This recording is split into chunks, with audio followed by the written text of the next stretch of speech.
شہاب نے نہ صرف کہ اپنا چہرہ بدل لیا تھا پلاسٹک سرجری کرا کے، بلکہ اس نے ایک اور بہت بڑا گناہ کیا تھا، جو کہ ظاہری بات ہے کہ اس نے اپنی بیٹی سے نکاح کر لیا تھا۔ وہ جانتا تھا کہ اس نئے روپ میں اسے کوئی پہچان نہیں سکے گا، اس لیے اس نے اپنی بیٹی کو ہی اپنی بیوی بنا لیا تھا، اور شاید اس وقت تک جب تک کہ وہ سکینہ کے پاس نہیں پہنچا تھا، اسے بھی اس چیز کا علم نہیں تھا کہ جس لڑکی کے پیچھے وہ ہاتھ دھو کر کے پڑا ہے، وہ لڑکی اس کی اپنی ہی بیٹی ہے۔ پھر ایک بیٹی تو چھوڑو، دوسری بیٹی کو بھی اس نے نہیں بخشا تھا، اور وہ کچھ کیا تھا جو کہ ظاہری بات ہے کہ اس جیسے شیطان صرف انسان سے توقع کی جا سکتی تھی۔ محسن سب کچھ جان چکا تھا، اسے ساری اصلیت کا علم ہو چکا تھا، لیکن وہ اس چیز سے ڈرتا تھا کہ ایک دم سے وہ اگر صدف کو یہ تمام باتیں بتائے گا تو ان تمام باتوں کو لے کر کے صدف ظاہری بات ہے کہ ہو سکتا ہے ذہنی طور پر بہت زیادہ پریشان ہو جائے۔ لیکن یہ کام بھی اس کے ذمہ صدف نہیں لگایا تھا، اور صدف کو ظاہری بات ہے کہ اپنی ماں کے بتانے کے بعد کچھ تو شک تھا جو کہ شہاب کے اوپر تھا۔ لیکن اب اگر محسن اسے یہ بتاتا ہے کہ تمہارا شک جو ہے وہ یقین میں بدل چکا ہے، اور یہی تمہارا باپ بھی ہے اور یہی تمہارا شوہر بھی ہے، تو یہ ایک ایسی گالی ہوگی کہ جو نہ چاہتے ہوئے بھی وہ صدف کو دے گا، اور صدف شاید ساری زندگی جو ہے وہ کسی کو شکل دکھانے کے قابل نہیں رہے گی۔ لیکن کیا جا سکتا تھا، سچ تو سچ تھا، اور سچ نے سامنے آنا ہوتا ہے، لہٰذا اب محسن نے اس بات کا فیصلہ کر لیا تھا کہ وہ اس سچ کو سامنے لے کر کے آئے گا۔ لیکن اس سے پہلے اسے اپنے ہاتھ پاؤں مضبوط کرنے تھے۔ اس نے باقاعدہ سے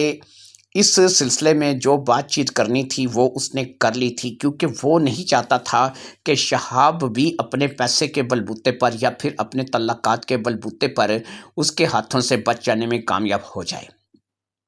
لہٰذا سب سے پہلے اس نے یعنی محسن نے ایسا کیا تھا کہ اس کے وہ راستے وہ دروازے بند کرنے شروع کیے تھے۔ اس نے اعلیٰ افسران سے رابطے کیے تھے، اور ان تمام کے آگے یہ صورتحال اس نے رکھی تھی، اور ان میں سے جتنے بھی اعلیٰ افسران تھے انہوں نے باقاعدہ محسن کے ساتھ چلنے کے لیے اس کا تعاون کا یقین دلایا تھا، اور اس کو کہا تھا کہ ایسے شیطان صفت آدمی کا ٹھکانہ صرف ایک ہی ہے، اور وہ ہے عمر بھر کی جیل۔ اس شخص کے اوپر عمر بھر کی جیل ہوگی، اور اس کے علاوہ میرے خیال میں اس کا کوئی ٹھکانہ نہیں ہے۔ لہٰذا اب ایسا ہی سوچا اور کیا گیا تھا۔ ایک نادیدہ جال تھا جو کہ شہاب کی طرف بڑھتا چلا آ رہا تھا، جس سے وہ ناواقف تھا۔ اور پھر ایسا ہی ہوا۔ سب سے پہلے محسن نے صدف سے ملاقات کی، اور صدف کو اپنے اعتماد میں لے کر کے اس نے ساری بات بتا دی۔ صدف کیونکہ ذہنی طور پر پہلے ہی ایسی بات کے لیے آمادہ تھی، اس لیے اسے دھچکا تو لگا، لیکن اتنا نہیں جتنا کہ محسن کی توقع تھی۔ لہٰذا اس نے اپنے آپ کو سنبھال لیا، اور اس نے اس بات کا اب رزلٹ مانگا کہ محسن ہمیں کیا کرنا چاہیے اب ایسی صورت میں، جب کہ پتہ چل چکا ہے کہ شہاب ہی اصل میں منظور حسین ہے، اور منظور حسین ہی اصل میں شہاب ہے۔ یہ وہ تمام باتیں تھیں کہ جن کے چلتے ظاہری بات ہے کہ محسن نے اب صدف کو کہا تھا کہ جیسا وہ کہے گی ویسا کر لیا جائے گا، اگر وہ کہتی ہے تو اس نے اس کو پھانسنے کا مکمل بندوبست کر رکھا ہے، اور وہ اسے مکمل طور پر اپنے چنگل میں لے لے گا۔ لہٰذا اب صدف نے جب محسن سے اس بارے میں بات کی تو ظاہری بات ہے کہ صدف بھی اس بات کے لیے آمادہ تھی، اور محسن بھی اس بات کے لیے آمادہ تھا۔ ادھر یہ بات صدف اور محسن کے درمیان میں چل رہی تھی، اور ادھر جو ہے وہ کچھ کالی بھیڑیں ایسی تھیں کہ جو شہاب کے لیے بھی مخبری کا کام کرتی تھیں، اور بڑے بڑے سرکاری اور اعلیٰ عہدیداروں میں ایسے لوگ شامل تھے جو کہ شہاب کے کہے پر کام کرتے تھے، اور شہاب باقاعدہ سے انہیں پیسے دے کر کے خوش کرتا تھا، اور اگر کبھی کوئی ایسی بات ہوتی تھی کہ جو شہاب کے خلاف ہوتی تھی تو وہ فوری طور پر اسے پک کرتے تھے۔ لہٰذا انہی میں سے ایک عبدالرشید بھی تھا، جس کو چاچا شیدہ کے نام سے جانا جاتا تھا۔ اس نے وہ تمام ریکارڈنگ جو کہ محسن اور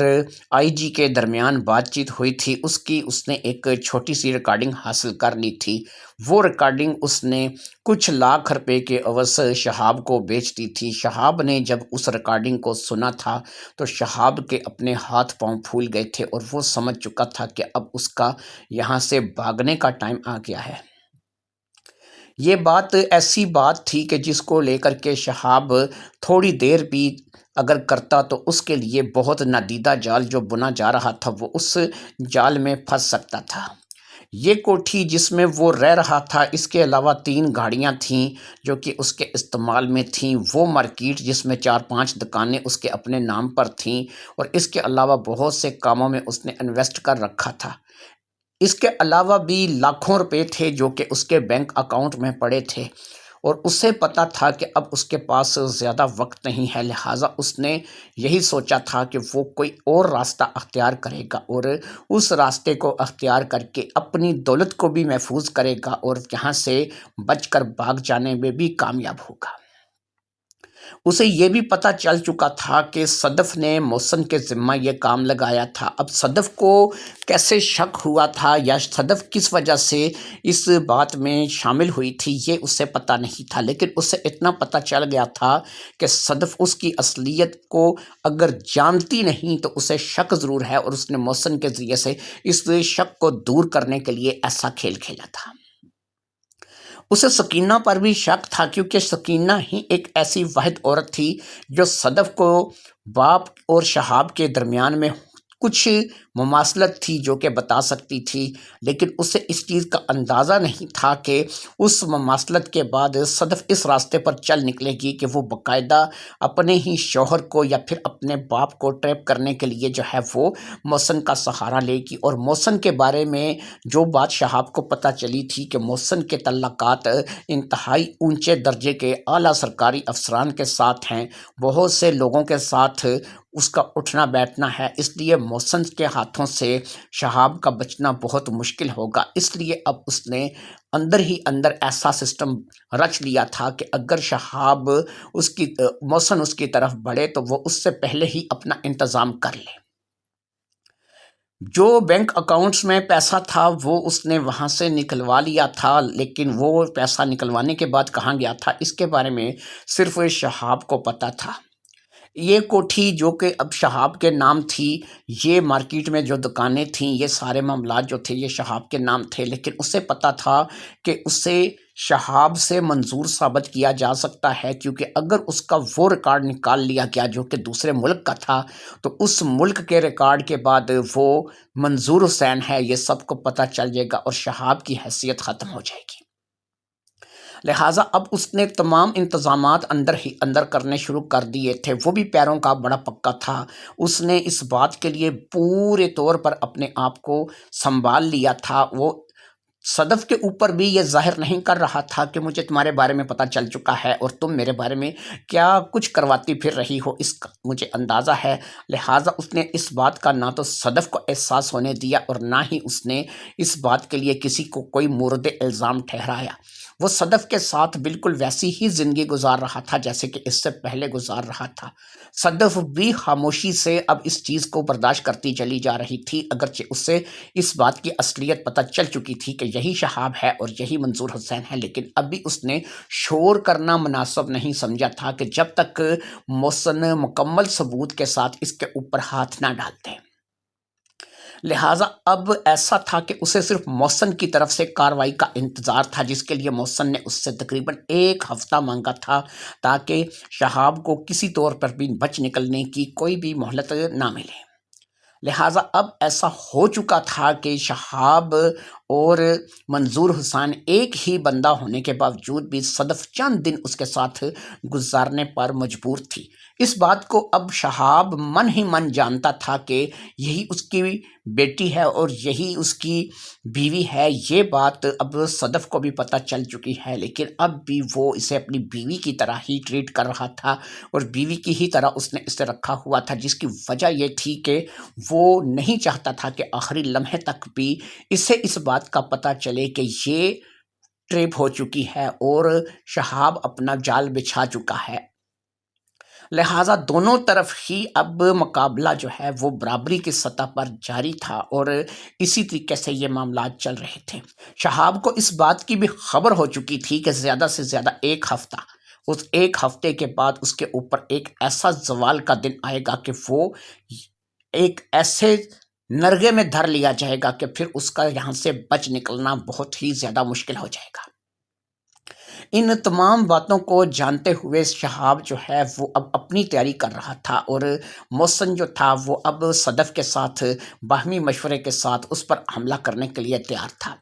ایک ہفتے کا ٹائم اسی لیے لیا گیا تھا کہ وہ چاہتے تھے کہ شہاب کو وہ پکے پیروں کے ساتھ پکڑیں، اس کے اوپر ہر قسم کا الزام جو لگائیں اس کا ثبوت ان کے پاس موجود ہونا چاہیے۔ لہٰذا کہاں سے اس نے اپنا شہاب کا آئی ڈی کارڈ بنوایا تھا، کہاں سے اس نے اپنا پاسپورٹ بنوایا تھا، وہ یہاں پر اپنا بینک اکاؤنٹ کیسے کھلوانے میں کامیاب ہوا تھا، کس کس لوگوں کے ساتھ اس نے کیا کیا تعاون کیا تھا، یہ تمام باتیں، اور اس نے اپنی شخصیت کو جو منظور حسین سے بدل کر کے شہاب میں تبدیل کیا تھا، یہ تمام وہ باتیں تھیں کہ جن کا محسن نے نہ صرف کہ اب پورے ثبوت کے ساتھ پتہ کرنا تھا، بلکہ وہ ثبوت جو تھے وہ شہاب کو سخت سے سخت سزا دلوانے میں کام آ سکتے تھے۔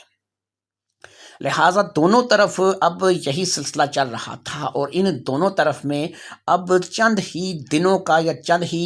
گھنٹوں کا بس وقت تھا کہ جب یہ چند ہی دنوں کے اندر جو ہے یہ دونوں ہی معاملات سلجھ جانے تھے۔ صدف بیچاری صرف اسی وجہ سے یہ چند روز برداشت کر رہی تھی کہ وہ چاہتی تھی کہ ایک ایسا ہاتھ شہاب کو پڑے کہ ساری زندگی یہ جیل کی در و دیوار میں سر پیٹتا رہے اور کبھی باہر نہ آ سکے۔ ان دونوں فیملی میں کشمکش چل رہی تھی۔ ایک طرف سے محسن اور صدف تھے جو کہ تھے، اور دوسری طرف سے شہاب تھا جو کہ اپنے انتظامات کر رہا تھا۔ ایسے میں ایک تیسرا بھی تھا جو کہ ان دونوں کے اوپر نظر جمائے بیٹھا تھا۔ وہ تیسرا کون تھا، اس سے ان کے بارے میں کیا پتا تھا؟ وہ ایک ایسی شخصیت تھی کہ جس نے نہ صرف کہ محسن صدف کے بارے میں پتہ لگا لیا تھا، بلکہ اس نے شہاب کی بھی اصلیت کو جان لیا تھا۔ وہ تیسرا کون تھا، تیسرا کہاں سے آیا تھا؟ وہ ان دونوں کے اوپر نظر جمائے بیٹھا تھا، اور وہ اس وقت کے انتظار میں تھا کہ دونوں میں سے کون پہلے آگے بڑھتا ہے اور کون جو ہے وہ کیا کارروائی کرتا ہے۔ ایسے میں وہ تیسرا انتظار کر رہا تھا ان دونوں کی ہی اس کارروائی کا، اور اس تیسرے سے یہ دونوں ہی بے خبر تھے۔ نہ تو صدف اور محسن کو اس کے بارے میں کوئی معلومات تھی، اور نہ ہی شہاب کو اس کے بارے میں کوئی معلومات تھی۔ وہ تھا جو کہ نظر جمائے بیٹھا تھا شہاب پر، وہ تھا جو کہ نظر جمائے بیٹھا تھا صدف اور محسن پر، لیکن وہ دونوں کے اوپر نظر رکھ رہا تھا، اور برابر جو ہے وہ اس بات کے لیے صبر کر رہا تھا کہ دونوں طرف سے کیا ہوتا ہے اور کون سا رنگ جو ہے وہ سامنے آئے گا۔ یہ دونوں پارٹیاں اپنی اپنی جگہ پر جمی ہوئی تھیں، اور پھر وہ وقت آ گیا کہ جب صدف نے گرین سگنل دے دیا اور محسن نے آج رات کو کسی بھی وقت شہاب کے اوپر حملہ کرنا تھا۔ شہاب صبح سے گیا ہوا تھا اور ابھی تک واپس نہیں آیا تھا، لہٰذا اب شہاب کی صرف آمد کا انتظار تھا۔ صدف اس بات کے انتظار میں تھی کہ آج شہاب یہاں اس گھر میں آئے گا ضرور، لیکن ظاہری بات ہے کہ وہ رات آج اس کی اس گھر میں آخری رات ہوگی۔ رات کے کسی بھی وقت محسن چند لوگوں کے ساتھ جو کہ سادہ اور باقاعدہ وردی میں ملوث بھی ہوں گے، وہ یہاں پر تشریف لائے گا اور پھر شہاب صاحب کو یہاں سے لے کر کے چلا جائے گا۔ اس کے بعد شہاب پر ایک کڑی انکوائری بیٹھے گی، اور شہاب کے سارے کچے چٹھے کھل کر کے سامنے آ جائیں گے۔ یہی بات صدف کو پتہ تھی، لیکن رات کے 10 بج چکے تھے، لیکن ابھی تک شہاب واپس نہیں آیا تھا۔ اس بات کو اب صدف نے میسج کے ذریعے سے محسن کو کرنا مناسب سمجھا۔ محسن کو ایک میسج کیا گیا، اور اس میسج کے ذریعے سے صدف نے باقاعدہ جو ہے وہ شہاب کے بارے میں محسن کو بتایا کہ ابھی 10 بج چکے ہیں، وہ ابھی تک واپس نہیں آیا۔ محسن نے کہا تم فکر مت کرو، میرے لوگ بھی اس کوٹھی کے اوپر نظر رکھے ہوئے ہیں۔ مجھے بھی پتا ہے وہ واپس نہیں آیا، تمہیں مجھ سے رابطہ کرنے کی فی الحال ضرورت نہیں ہے، لیکن جیسے ہی وہ آئے گا میرے لوگوں کو پتہ چل جائے گا اور پھر میرے لوگ اٹیک کریں گے۔ جیسے ہی میرے لوگوں کی طرف سے اٹیک ہوگا اس کے 5 یا 10 منٹ بعد میں بھی وہاں پر پہنچ جاؤں گا۔ لیکن یہ کیا، 11، 12، 1 بج گیا لیکن شہاب واپس نہیں آیا۔ شہاب کے موبائل نمبر بند ہو چکے تھے، شہاب کا کوئی کال نہیں مل رہی تھی، شہاب کے سارے واٹس ایپ وغیرہ بند ہو چکے تھے۔ اس کے بارے میں یہی پتہ چل رہا تھا کہ وہ مکمل طور پر اپنے موبائلوں کو سوئچ آف کرنے کے بعد روپوش ہو گیا ہے۔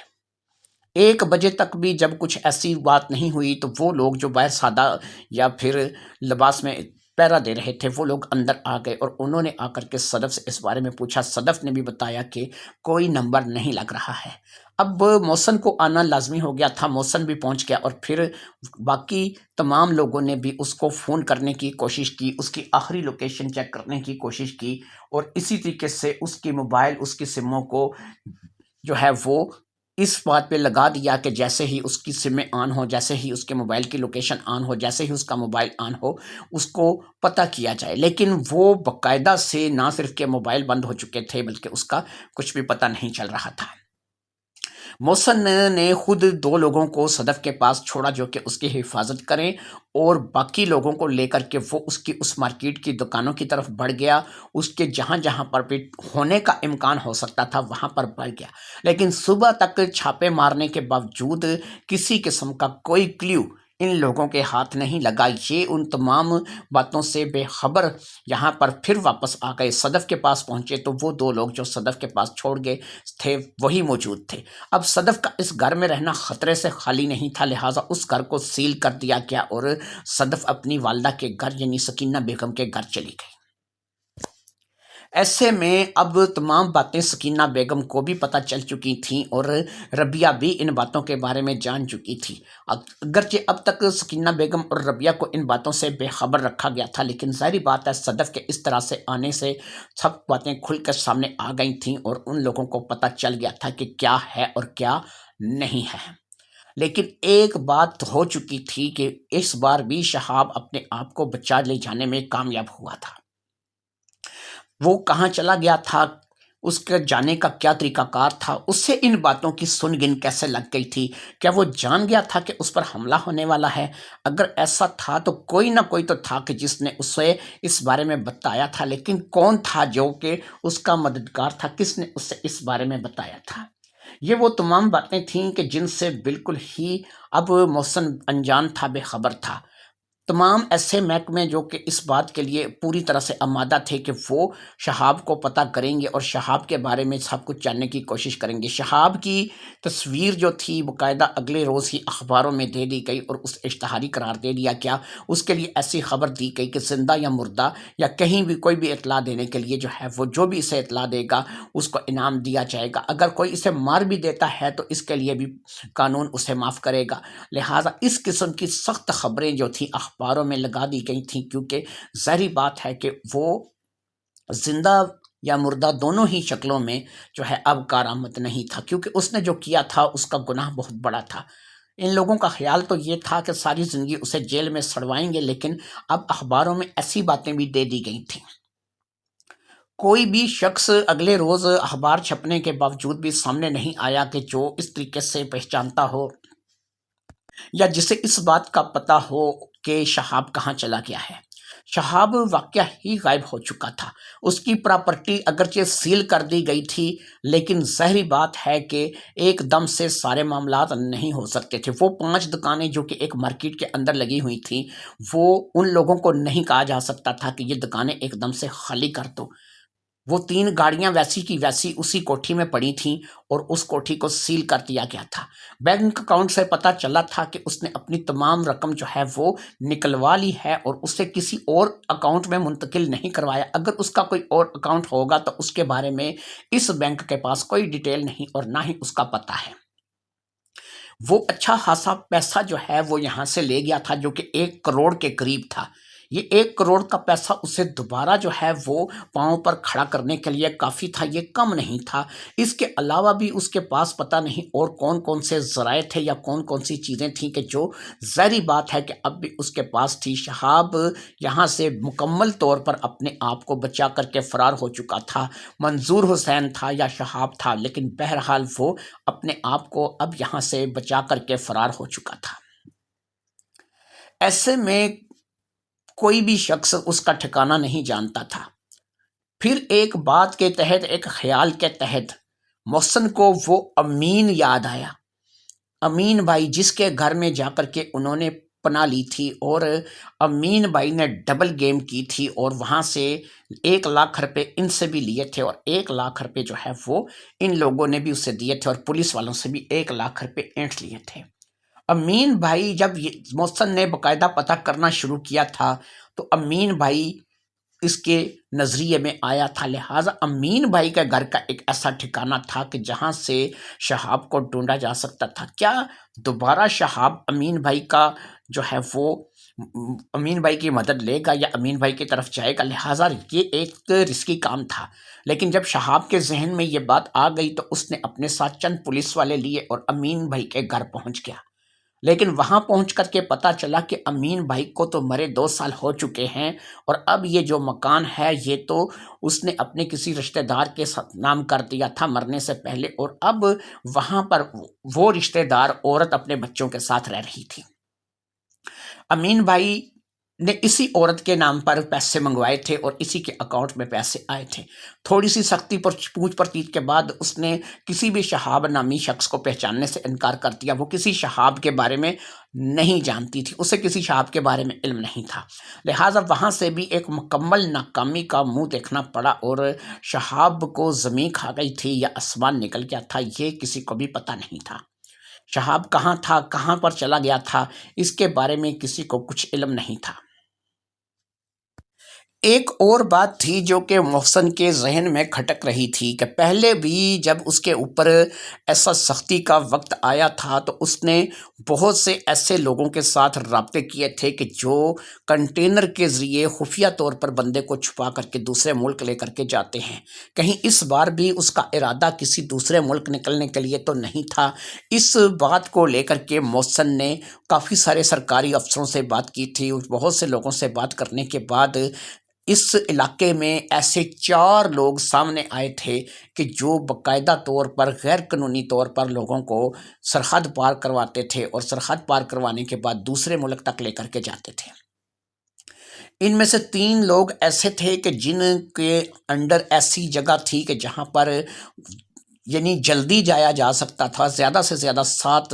دن کا سفر تھا، جس کے ذریعے سے یہ لوگ ایسی جگہ پر چلے جاتے تھے کہ دوسرے ملک میں جا کر کے اس شخص کو چھوڑ دیتے تھے۔ وہ شخص دوسرے ملک چلا جاتا تھا اور وہاں پر اس کے پاس صرف اس کا اپنا آپ ہوتا تھا، اور پھر اپنے آپ میں وہ رہ کر کے کیسے وہاں پر اپنا وقت گزارتا تھا یہ تو اللہ پاک ہی بہتر جانتا تھا۔ لیکن آج رفتہ رفتہ کوئی نہ کوئی شخص اپنے آپ کو بنانے میں کامیاب ہو جاتا تھا، اور بعض لوگ ایسے بھی تھے جو مر کھپ جاتے تھے یا پھر ان کاموں میں ناکام ہو جاتے تھے۔ ایک چوتھا آدمی جس کا نام توفیل تھا، اور وہ توفیل جو تھا وہ اس کا جو کنٹینر تھا وہ دور دراز کے ممالک میں، خاص طور پہ یورپی ممالک میں سفر کرتا تھا۔ ایسے میں 4 لوگوں کو ظاہری بات ہے کہ پولیس نے راتوں رات ٹریپ کر لیا تھا، اور 4 کے سرغنہ جو تھے وہ اس وقت پولیس کی حراست میں تھے اور اپنا اپنا بیان دے رہے تھے۔